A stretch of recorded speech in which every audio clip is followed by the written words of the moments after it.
Welcome to the Drunken Progressive. I'm gonna do a little different thing right now. Normally, this would be a Patreon exclusive video, but I'm making it not exclusive.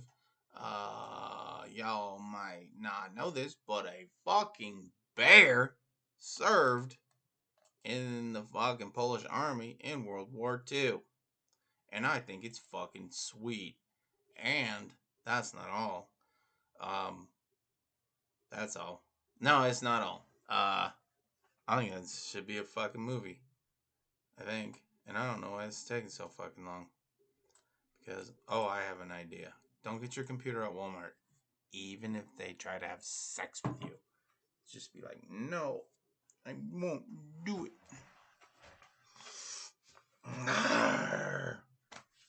It's so slow, just like my brain. Play an ad. Boner pills. Get some. That's the bear. I'm so sleepy. Because I got a big pee-pee. That's not true. That's not true. That's not true at all.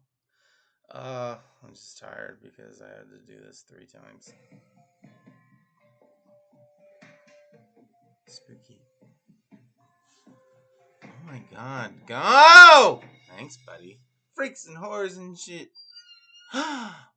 Wojtek. That's not how we spell it. Typically, when we think of a World War II hero, Ginger. we think of what Hollywood films provided us. Ginger. A rugged and heroic young man with a chiseled jaw willing to fight for his country. World War II had heroes of both genders, from men to women, and even ones that weren't human at all. This like is a bear. The story of I one told of you World guys War there's a II's bear. most unusual heroes. This is the story of Wojtek, the soldier bear. Wojtek. It is spring of 1942.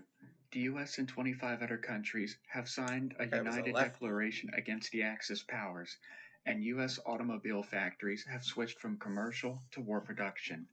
The Polish Second Corps were traveling from the USSR for Iran.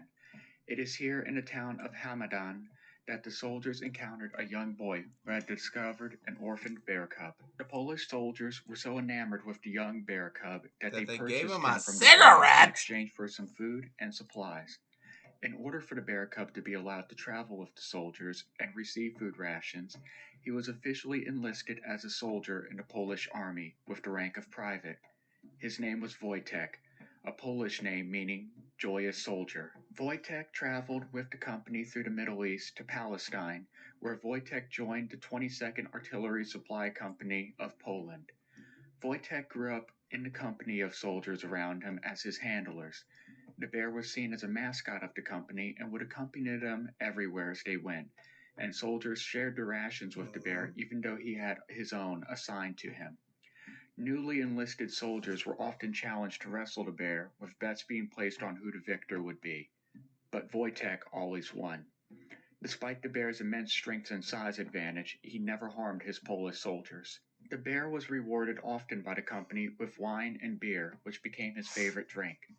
Wojtek also learned how to smoke cigarettes, my spirit animal, which were given to him by offensive. soldiers, although sometimes he simply preferred to eat them. Like any good soldier, cigarettes. Wojtek learned how to salute when he was greeted by other soldiers. One Polish soldier's account of Wojtek's liking for beer states, "For him, 1 bottle was nothing. He was weighing at 440 pounds. He didn't get drunk." Wojtek's very presence helped with the morale of the soldiers around him, who often battled the psychological aspects of war that gave soldiers extreme stress and depression. The company treated him as more than just a pet, but as a fellow soldier. 1943. Wojtek's unit was prepared to ship out of Alexandria, Egypt, to join the Allied campaign against Italy in Naples.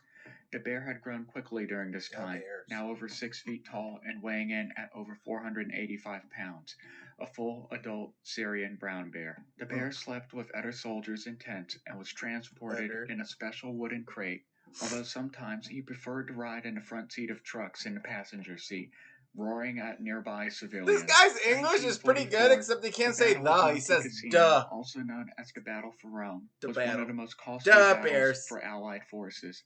A series of 4 assaults by Allies against the Axis powers on the Winter Line in Italy, with the intention of breaking through to Rome. The 22nd Artillery Supply Company joined Allied forces here, where Wojtek was taught to carry artillery shells to Polish troops. The boxes of shells weighed in at over 100 pounds, but the bear charged through enemy gunfire and artillery fire, never dropping any of the precious Don't ammunition for his shoot the company. A bear. British Tim soldier McGraw, stated next he hit. worked tirelessly day and night, getting shells from supply trucks. He never showed fear. When 4 German paratroopers attempted to ambush 4 Polish soldiers at an artillery gun, they encountered Wojtek instead, who was not happy at the sight of them. After mauling one, the other 3 German troops immediately surrendered. Wojtek survived the Battle of Monte Cassino, although the cost was high for both sides. Allied forces captured Monte Cassino, with 55,000 Allied casualties. Axis losses were estimated at 20,000. Wojtek and his company continued onwards Doesn't look to like fight a real the Germans bear. off This of looks like a the guy in a Peninsula. bear suit trying to get some The official food badge of the 22nd from the Company army. became a bear carrying an artillery shell in Wojtek's honor. This symbol would appear on all of their vehicles and uniforms even to present day. World War II would end in 1945. The Polish soldiers that served with Wojtek transported to Berwickshire in Scotland with the hero bear. Wojtek became a local celebrity among the civilians and press, often visiting the beach and Thug scaring life. the girls there. In 1947, Wojtek was donated to the Edinburgh Zoo, where he spent the remainder of his days. He was frequented by journalists and former members of the Polish army that served with him. Some of them would jump into his pen to playfully wrestle with him again, as they did in days past, or toss him beers and cigarettes, which he would happily drink and eat. The bear served as a popular attraction for the zoo that enjoyed boasting that he was a World War II veteran. In 1963, Wojtek passed away at 21 years old. Several monuments exist of Wojtek, including plaques, sculptures, statues, and monuments. Potential scripts were pitched to Hollywood about the life of Wojtek, but were reportedly rejected because they did not think that audiences would believe the exploits of the bear's wartime achievements. Are you Not all fucking heroes kidding me? I were thought born for sure human. this should be a Never movie. forget I would fucking Wojtek watch the this. Combat Bear. Take care of yourselves, and I will see you next time on Horrors, Freaks, and Creeps. Horrors. I like horrors. Alright. Damn, man. I always wondered why this wasn't a movie. And now it's because they didn't think people would watch it. And the fucking people watch the Saw fucking movies. There's like 10 Fast and Furious movies. And you don't think they would fucking watch a movie about a goddamn bear for real serving in the World War IIs? Ugh. I even have my potential cast. Fucking Bill Murray as Dutch. Or Tom Hanks as Dutch. Or Ed O'Neill reprising his role in the 1990 movie Dutch as Dutch. I actually would watch that again. He's in a movie called Dutch, and Ethan Embry is like his stepson because he's fucking his mom or whatever, and he's trying to get it. And it all works out. Or we can get who else is old? We can get Jon Stewart as Dutch. Or Matthew McConaughey as Crutch. I don't fucking know. I mean, this thing fucking sells itself.